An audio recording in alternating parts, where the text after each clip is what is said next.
নমস্কার বন্ধুরা, কেমন আছো সবাই? আমি জয়ন্তী। ভাইফোঁটার মিষ্টি বানানোর সিরিজে আজ আমি বানাবো বাদাম পুরি।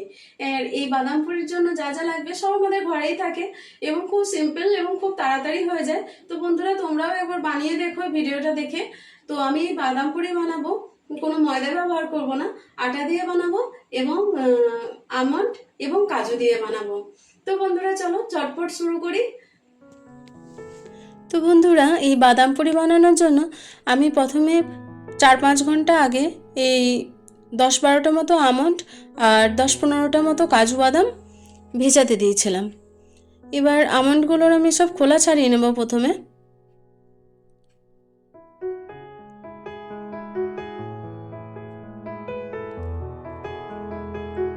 বন্ধুরা, তোমরা একদিন এটা বানিয়ে দেখো, খুব খেতে ভালো হয়, ক্রাঞ্চিও থাকে এবং কয়েকদিন রেখেও খাওয়া যায়।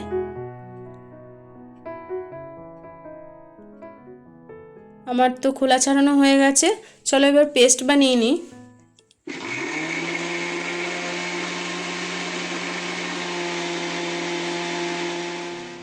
রেডি হয়ে গেছে পেস্ট। এরপর আমি আটা নিয়ে নেব, মেজারিং কাপের 2 কাপ আটা নেব। বন্ধুরা, এটা এই গমের আটা, যেটা 12 মাস আমরা রুটি হিসাবে রুটি খাওয়ার জন্য ব্যবহার করি, ওই আটাটাই। আর স্বাদ বাড়ানোর জন্য দেব অল্প পরিমাণ লবণ, এই 1/4 চা চামচ হবে এরকম লবণ দিলাম। বন্ধুরা, আটা ময়দার যে কোনো মিষ্টি জাতীয় জিনিস যখন তৈরি করা হয় তখন যদি একটু লবণ দেওয়া হয় তো অনেক বেশি টেস্ট বেড়ে যায়। আর এর সঙ্গে ময়াম হিসাবে দেব 2 টেবিল চামচ ঘি। এটা গাওয়া ঘি দিলাম, তোমরা যদি পছন্দ না হয় তো সাদা তেলেরও ময়াম দেওয়া যেতে পারে, তবে গাওয়া ঘিয়ের ময়াম দিলে যে কোনো জিনিস একটু বেশি ক্রাঞ্চি হয়। প্রথমে ময়ামটা খুব ভালো করে মেখে নিতে হবে।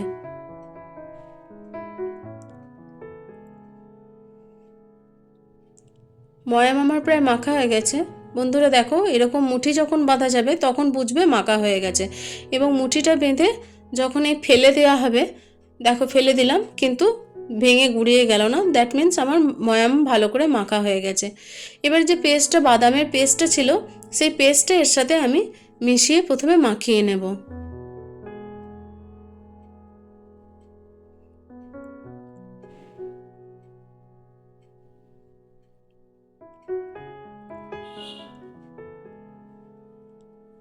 এরপরে ওই মিক্সির বাটিতে অনেক লেগেছিল বাদামের পেস্ট, তো সেখানে আমি জল নিয়ে নিয়েছি এবং জলটা খুব অল্প পরিমাণে দিয়ে দিয়ে মাখাবো, কারণ এটা একটা শক্ত ডো তৈরি করতে হবে। জলটাও আমি একটু অল্পই দিয়েছিলাম, যেরকম লাগবে সেই হিসাবে। তো জলটা খুব অল্প দিয়ে একটা শক্ত ডো তৈরি করে নেব। দেখো বন্ধুরা, তোমাদেরকে দেখিয়ে দিচ্ছি ডোটা কতটা শক্ত হয়েছে। এই দেখো, আটা যেমন রুটি বানানোর জন্য মাখা হয় তার থেকে কিন্তু একটু বেশি শক্ত হবে। তো মাখানো হয়ে গেছে, আমি রেস্টের জন্য রেখে দিলাম এটাকে ঢাকা দিয়ে। চলো ততক্ষণ রস লাগবে, তো রসটা বানিয়ে নিই। তো বন্ধুরা, আমার কাছে তো রসগোল্লা বানিয়েছি 2 দিন আগে, তো সেই রস প্রচুর পরিমাণে আছে, তো আমি সেটাই ইউজ করছি। কিন্তু তোমরা রস বানানোর জন্য আমি বলে দিচ্ছি মেজারমেন্ট: 2 কাপ চিনিতে 1 কাপ জল দিয়ে রস বানাবে। আর রসটা কীরকম হবে, রসের থিকনেস কেমন হবে আমি পরে দেখিয়ে দিচ্ছি। এদিকে 10 মিনিট হয়ে গেছে বন্ধুরা, আটাটা রেডি হয়ে গেছে। চলো এবার আমি পুরিগুলো, বাদাম পুরিগুলো আমি তৈরি করে নেব।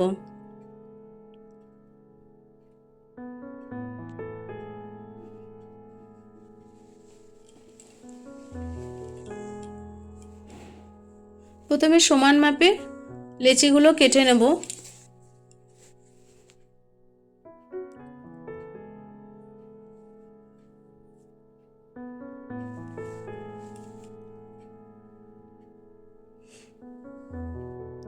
বন্ধুরা, তোমরা অবশ্যই একদিন বাড়িতে বানিয়ে দেখো, খুব খেতে ভালো লাগবে, জুসি ক্রাঞ্চি,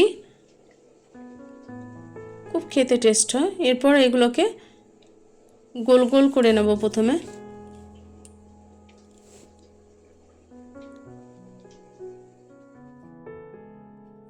দেখো বন্ধুরা, রসটা আমার প্রায় রেডি হয়ে গেছে। তোমরা দেখিয়ে দিচ্ছি তোমাদেরকে কিভাবে রসটা আমি অফ করব, কখন রসটা কখন তৈরি হয়ে যাবে সেটা দেখিয়ে দিচ্ছি। কোনো এক তার চাই না বন্ধুরা, এই 2-3টে তার তৈরি হবে, অর্থাৎ একটু চিপচিপে হবে রসটা।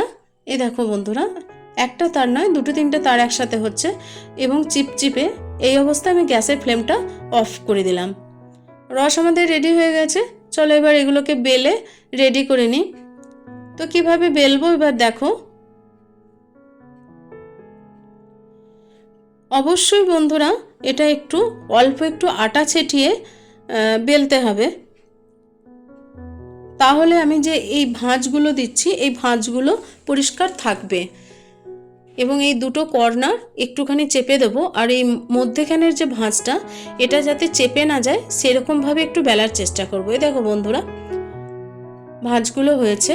আমি আরও কয়েকটা বানিয়ে তোমাদেরকে দেখিয়ে দিচ্ছি। আটা দিয়ে বেললে ভাঁজগুলো, লেয়ারগুলো বেশ খুব সুন্দর থেকে যায়। প্রথমে দুটো কর্নার একটু চেপে নেব এবং মাঝখানটা খোলা থাকবে, তাহলে ভাজার সময়তেও খুব ভালো ক্রাঞ্চিভাবে ভাজা যাবে। এ দেখো বন্ধুরা, যদি এরকম লেয়ারগুলো আলাদা সেপারেট থাকে তাহলে ভাজাটাও খুব ভালো ভাজা যাবে, যাতে ক্রিস্পি অ্যান্ড ক্রাঞ্চি করা যাবে এটাকে। আর যখন রসে আমি দেব তখনও এটা জুসি হয়ে যাবে খুব সুন্দর। এই দেখো বন্ধুরা, ঠিক এইভাবে করবে।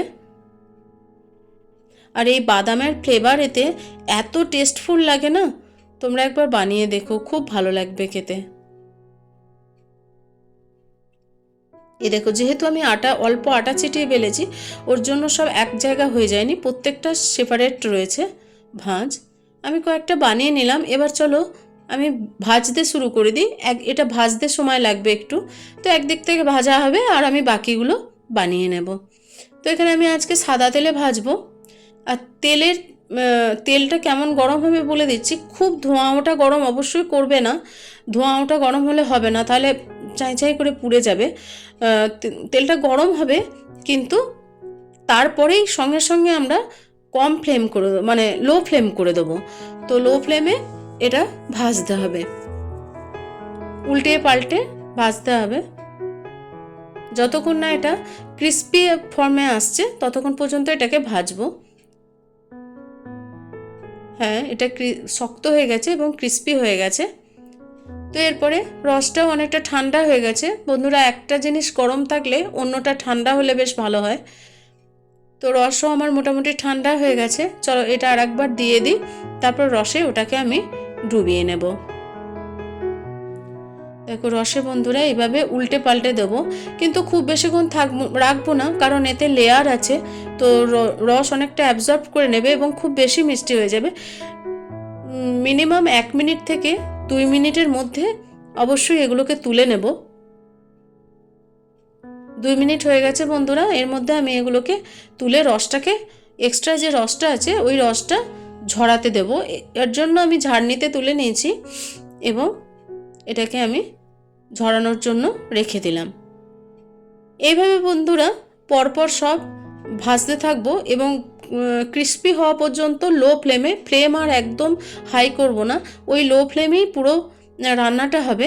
লো ফ্লেমে পুরো ভাজতে থাকবো এবং এদিকে এসে রসটা 1 মিনিট বা 1.5 মিনিট 2 মিনিটের মধ্যে নেড়ে চেড়ে এপিট ওপিট ডুবিয়ে নিয়ে তুলে নেব। এবং তুলে নিয়ে অবশ্যই রসটাকে একটু ঝরিয়ে নেব।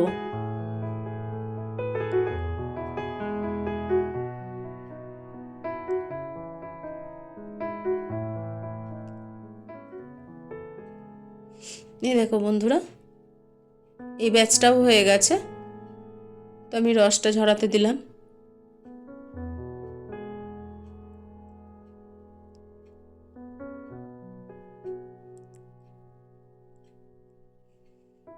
যেখানটা মানে ভাঁজগুলো আছে সেখানটা পিছন দিক করে দিলাম, যাতে রসটা ভালো করে ঝরে যায়। হয়ে গেছে বন্ধুরা। এই দেখো আমার সব রেডি করে নিয়েছি। ভিডিওটা শেষ পর্যন্ত দেখার জন্য অনেক অনেক ধন্যবাদ। সবাই খুব ভালো থেকো, সুস্থ থেকো, আনন্দ থেকো। দেখা হবে পরের একটি ভিডিওতে।